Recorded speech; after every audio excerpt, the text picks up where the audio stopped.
What's up, YouTube? High definition television, and yeah, what's been happening? It has been a long time. I would say that I'm back. I think I say I'm back almost every video that I do, and then I disappear for like weeks to months, in some cases, this one included. Yeah, you know, I have grand ideas about videos and they never transpire, and I end up busy. I get a lot of shit on my plate here and there, and you know, I got social duties. Duties. I got shit outside of fucking sitting in front of a camera and shit outside of work that I like to do. But this is too good to pass up on. I'm sitting on a stack of about 9 records from one of my locals. They posted a drop, I think at this point, like at least a week back, maybe 2 weeks ago. So I've been sitting on this for a little bit. But I have been back a couple times since the first time I went in. I'm pretty sure all these records came from the same buy, same collection.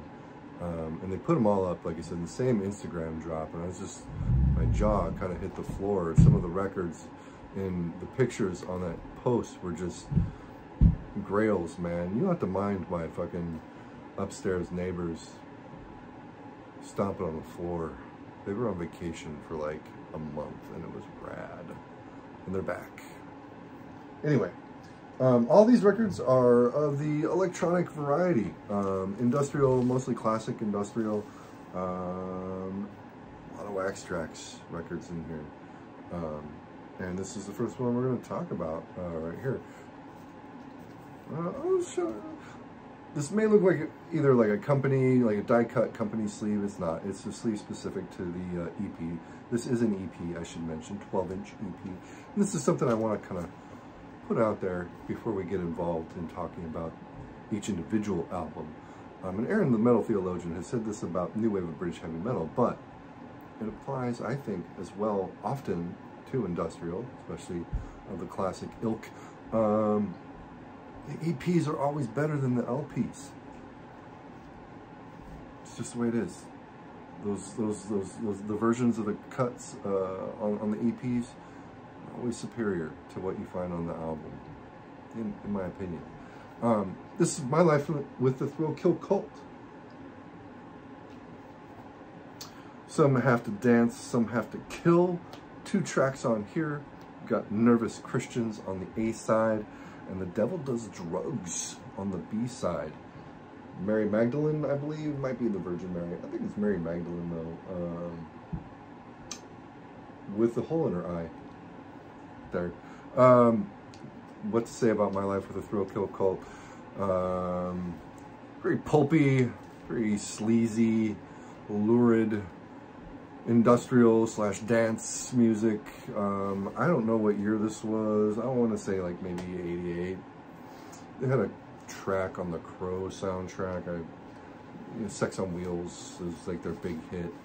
Not my favorite jam. I kind of check out with Thrill Kill Kult an album or 2 before that one came out, but these early EPs they put out are just stellar. Real grimy, raw industrial tunes. I probably prefer The Devil Does Drugs, the B side, to the A side. The A side's great though. It's just a little long, but tunes wise, man, just driving industrial. I almost said rockin'. It is a bit raucous. I wouldn't say rockin'. It's a little too synthetic to be rockin'.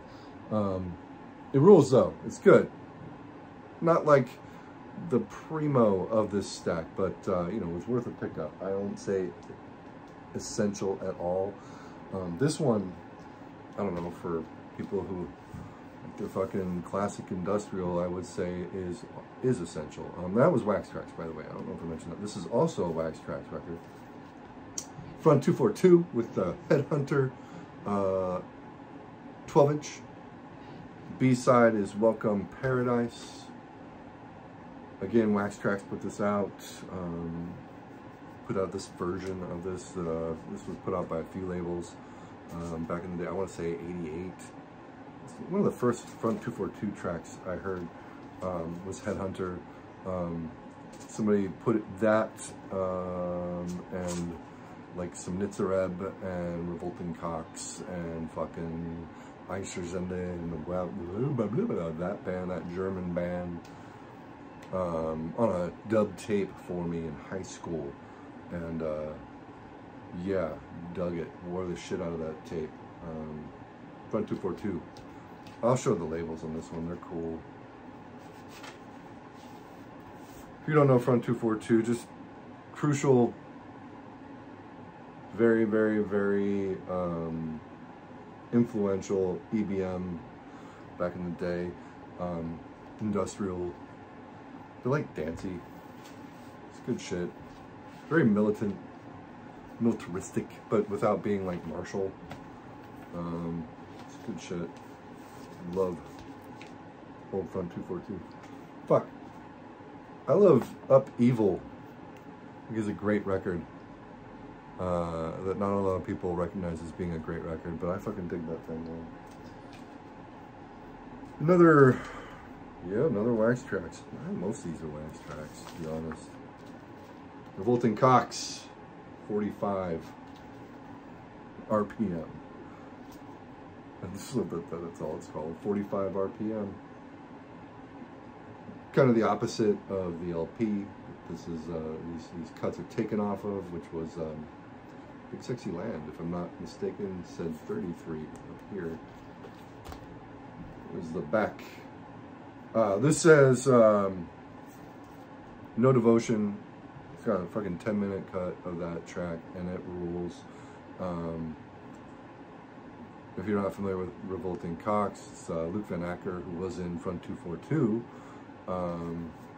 amongst other people. Why can't I think of their names? Richard 23. That was it at the time.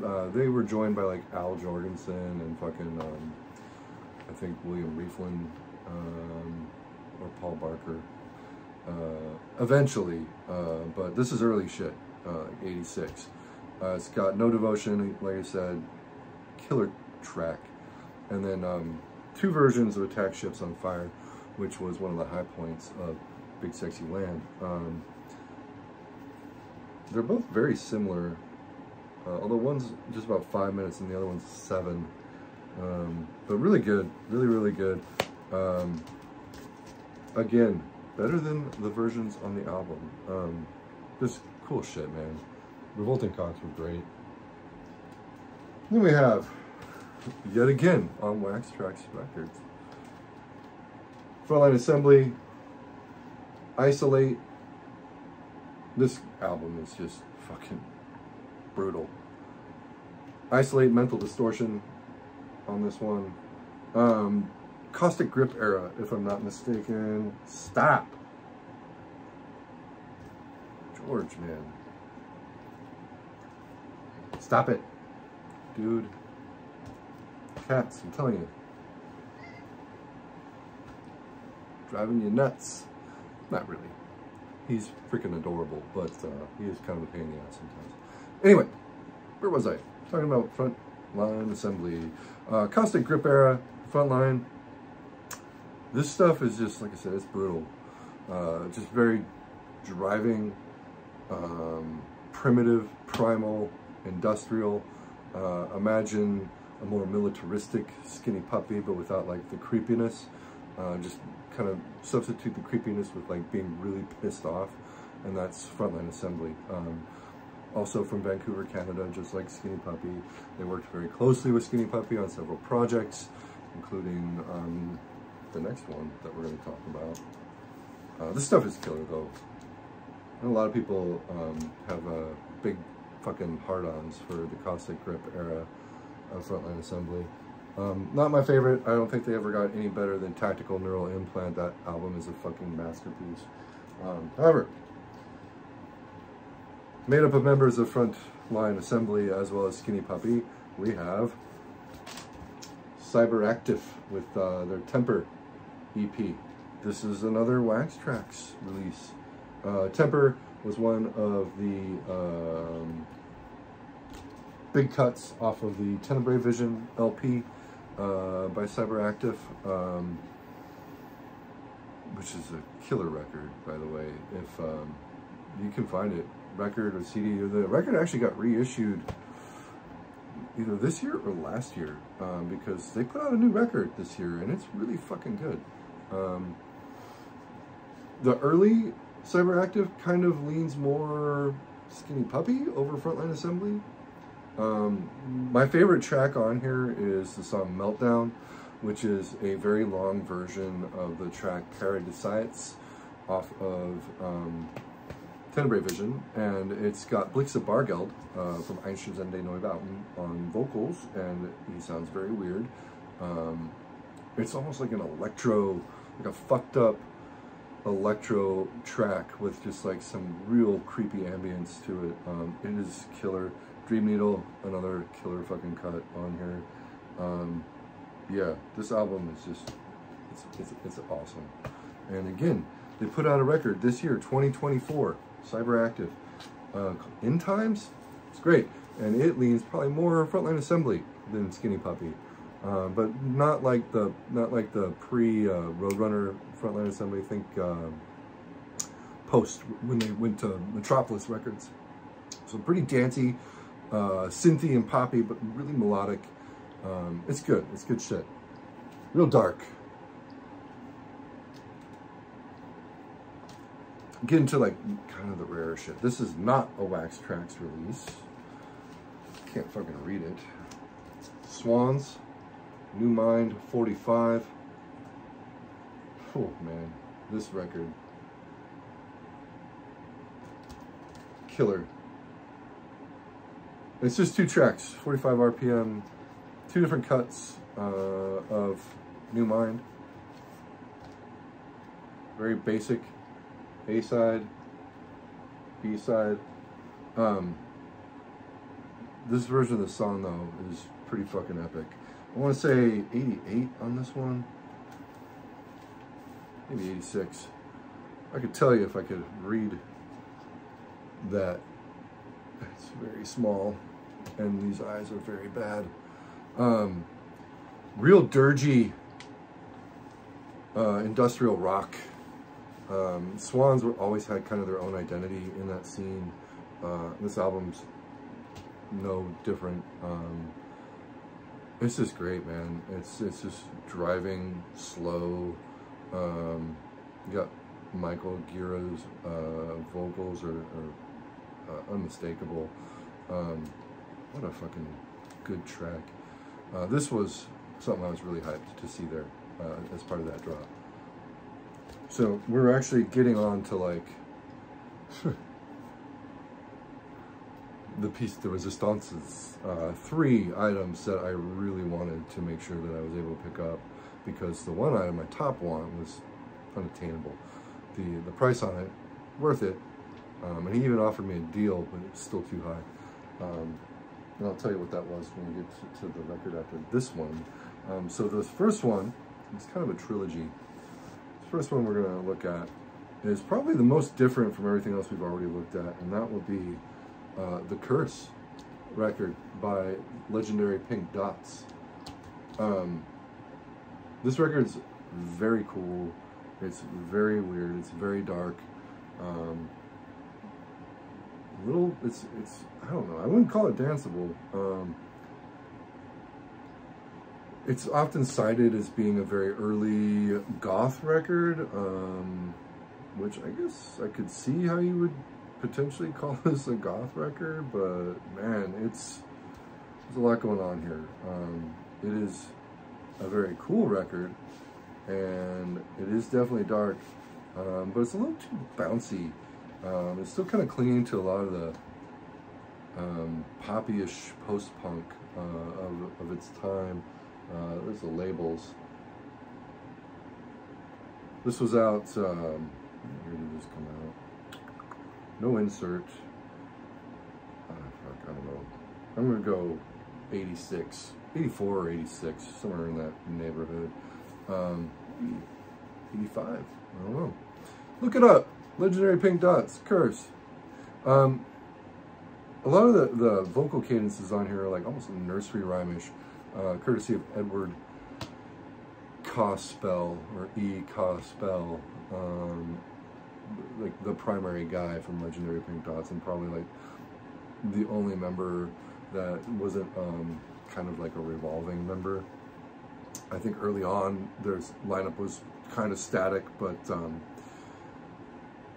as they went on in years, he was like pretty much the primary dude.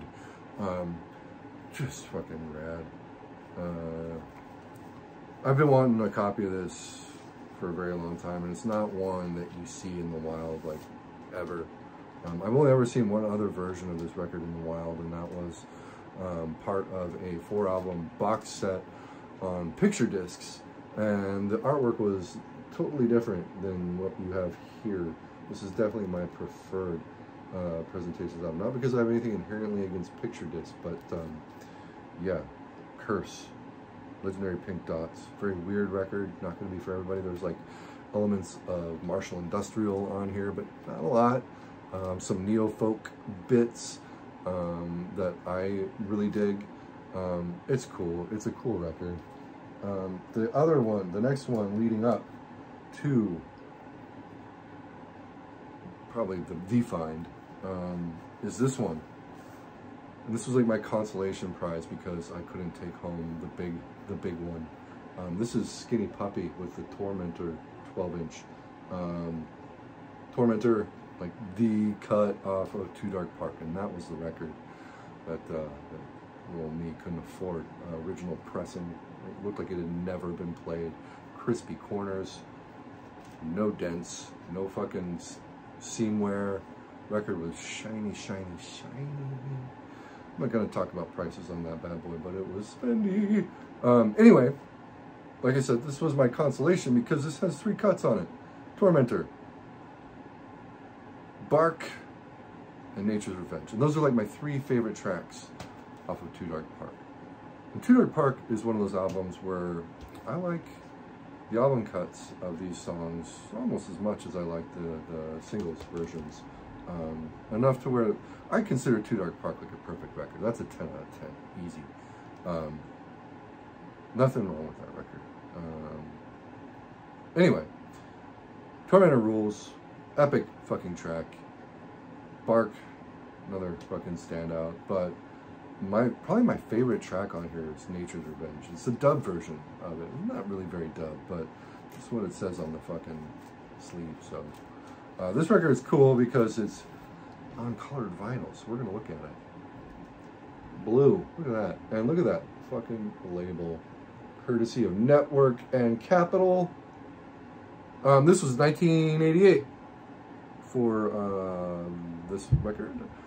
I know it because that came out what, the year after VV Sec V or 66 Sec 6. Yeah, my other favorite Skinny Puppy record. I think, is that right? It was fucking rabies between those two. Shit, I could be all wrong. I think this was. We're gonna find out. This will say, and I'll be able to read it because, man, that's some decent font there. Oh my god, come on. 1990. Whoa. VV Sec 6 was 87, I believe, and then Rabies, I think, was 88 or 89. At any rate, absolutely stellar. This Find was just like, look at that. I totally didn't even, I'm done. You probably already knew that. Anyway, this is an awesome find, and I was super hyped. Now, the one that is probably the find is super, like, I've never seen this in a store. And it had been so long since I'd heard it that I just kind of completely forgotten about it. And that would be the second album by The Tear Garden. Third Eyes Slowly Burning. Tired Eyes Slowly Burning. Excuse me. Eyes are fucked, dude. This is another Network Capitol release. Tear Garden were kind of like a super group. It's like Dave Ogilvy and Kevin Key, Skinny Puppy, with E. Cospell of Legendary Pink Dots.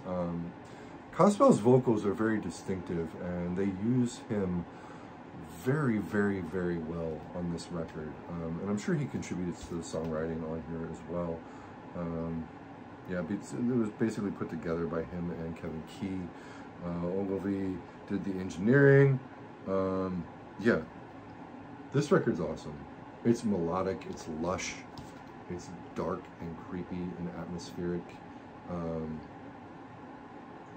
Danceable? Maybe? If that's your thing. It's so good. Like,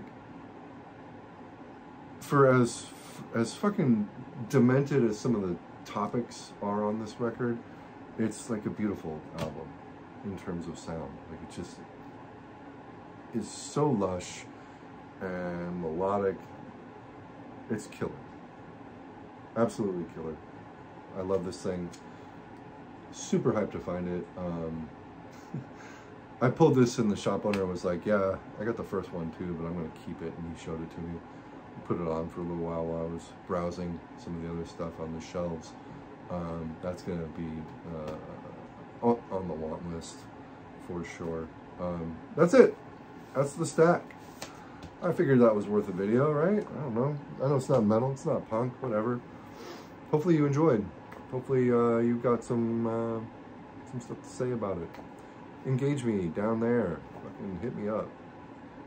It's, you know, part of the whole reason why we do this is for the back and forth, right? The conversations that occur after putting these things up. Maybe. Otherwise, who knows? We'll see you again, YouTube. Couple weeks, couple months. We'll see. Take care of yourselves, though, and don't be shitty.